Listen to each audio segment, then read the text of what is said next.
Como distribuir volume e intensidade no treinamento de corrida? Como que eu posso separar exatamente quando eu vou colocar mais volume, quando eu vou colocar mais intensidade, quando que eu vou fazer realmente esses trabalhos bem específicos de cada uma dessas características para que o meu aluno obtenha o melhor resultado durante o processo de todo o treinamento, durante toda a periodização, para que ele realmente não passe por problemas, né? Bom, para você saber antes como distribuir volume, como distribuir intensidade ou outras coisas relacionadas, que também vou falar um pouquinho mais à frente, é importante você entender o que é o volume e a intensidade. Por quê? Porque quando a gente fala de volume, para o nosso aluno lá na academia, quando a gente fala mais de volume para musculação, a gente está pensando em carga, vou aumentar mais peso, né? Volume, né? Vamos fazer um treino mais volumoso. A gente pode até pensar também em maior número de repetições, depende muito, né? Ou mais tempo executando tal movimento. Dei vários exemplos aqui, dei pelo menos 3 exemplos quando a gente pensa no volume ligado ao trabalho de força, o trabalho de fortalecimento, assim por diante. Na corrida, a gente não pensa dessa forma, tá? O volume, o foco principal do volume é a distância. Então, quando a gente pensa em volume, a gente pensa em distância. Ah, então quer dizer que se eu dou treino para atletas que correm 5 quilômetros, não são treinos volumosos? São treinos volumosos para 5 quilômetros. Porque assim, você não compara uma distância com a outra. Por exemplo, eu posso pensar que 5 quilômetros não é uma distância grande, não é uma distância volumosa. Se eu comparar com 42, não é. Mas e se eu comparar com 100 e 200 metros? Né? Ah, isso meus atletas fazem em tiros. Sim, tá certo. Mas existem essas provas também.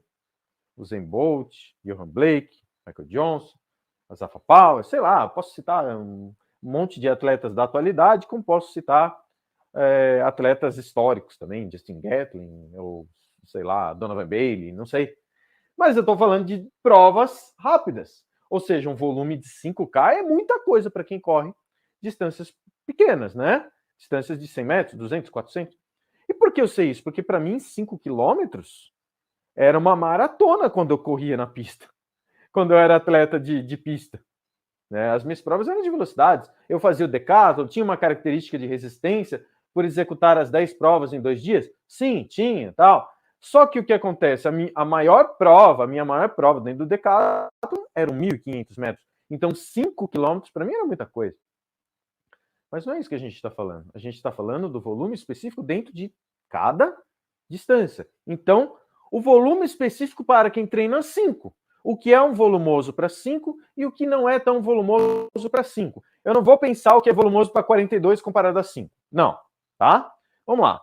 E quando a gente pensa em intensidade dentro do treinamento de corrida, o foco principal vai ser ritmo. Eu poderia colocar velocidade. Poderia. Mas eu dei preferência a colocar ritmo. Por quê? Porque 90% dos seus alunos, dos seus atletas, dos seus clientes, eles vão estar preocupados com o ritmo. Eles estarão preocupados com o ritmo. Não significa que é o principal fator de preocupação durante o treinamento. Não, mas é o que eles vão estar preocupados. Vão estar preocupados com o ritmo.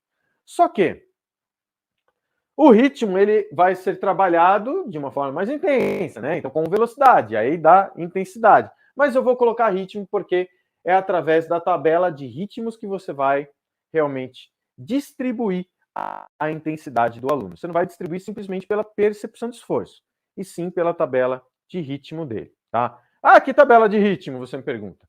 A tabela que você vai encontrar nos testes que vai realizar com ele antes de iniciar o treinamento, antes de iniciar a periodização para o objetivo específico que ele tem. Certo? Bom, identificamos então primeiro o que a gente fala aqui a respeito de volume e de intensidade para distribuir no treinamento de corrida. Isso é extremamente importante. Praticamente a base da periodização vai estar em cima do volume e da intensidade. Vai estar em cima do volume e da intensidade. É claro, existe uma personalização, uma individualização ligada a cada uma dessas características para executar o treinamento. Mas elas são as características principais para você distribuir para o treinamento, tá certo?